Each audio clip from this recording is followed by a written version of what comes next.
अस्सलामुअलैकुम dear student of class KG2। आज हम पढ़ेंगे उर्दू की पोयम का बच्चा। पहली पोयम है मुर्गी का बच्चा। एक है मुर्गी बच्चे सात, ऐसे जैसे हो बारात। 4 पीस काले 3 पीस लाल, रेशम जैसे इनके बाल।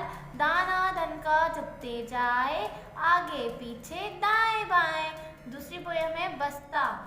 बस्ता मेरा प्यारा प्यारा, रंग बरंगे फूलों वाला।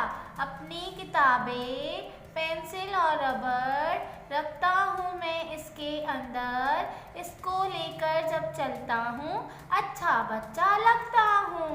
बकरी। तीसरी पोयम हमारी। बकरी मेरी भोली भाली, कुछ भूरी कुछ काली।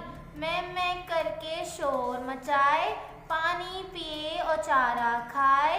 सुबह को वो चढ़ने जाए, रात को मीठा दूध पिलाए। और चौथी पोयम है हमारी। उठने का वक्त। मुर्गा बोले कुकड़ुकू, चिड़िया बोले चू चू चू। दोनों राग सुनाते हैं, हमको ये समझाते हैं।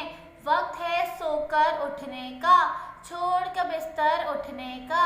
उठकर धोले अब मुँह हाथ, हंस कर बोले सबके साथ। आई होप आपको समझ आ गई होगी पोयम।